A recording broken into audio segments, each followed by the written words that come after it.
On démarre comme d'habitude par la politique, les amis, avec vous, Mickaël Darmon.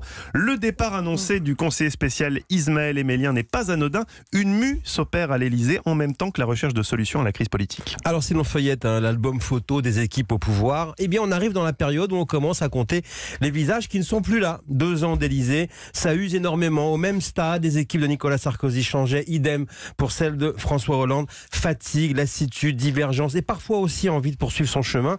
Eh bien le départ annoncé d'Ismaël Emelien coche les cases. Certes, on sait que sa mise en cause dans l'affaire Benalla peut inciter à prendre du champ, mais il ne faut pas minorer les raisons de fond. Emelien l'enchanteur, le patron des Mormons de Macron, l'intello tendance ermite, c'est pas seulement une légende savamment entretenue, c'est aussi un moteur chez ce jeune homme aux convictions de gauche, persuadé qu'il faut rompre avec les codes anciens de la politique et qu'il faut aussi sortir du système tous les plus de 45 ans. Problème, c'est justement sur ces méthodes à l'ancienne que Macron s'appuie pour relancer son quinquennat. Le président va vers ce système qu'il prétendait rejeté à une époque, et c'est aussi en cela que le chemin avec son proche conseiller se sépare. Est-ce que ça confirme que les débats ne sont pas tranchés pour les solutions d'après-crise ? Après les réflexions sur le référendum couplé avec le scrutin des européennes, voilà que certains conseillent au président de ne pas faire de référendum du tout, quand d'autres lui préconisent au contraire 2 consultations populaires. Ismaël Emelien, lui, va publier un livre sur le progressisme, et c'est une manière de rappeler à Macron comment revenir dans le chemin de ses promesses. Et bien effectivement, la question est posée, faut-il taxer le capital, en finir avec la niche fiscale pour les plus riches?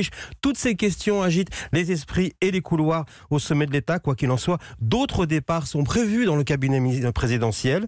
Un renouvellement des équipes du président déclenché depuis le début de l'année. Eh bien, c'est à cela qu'on reconnaît aussi l'acte 2 d'un quinquennat, quand les photos des temps triomphants virent au sépia.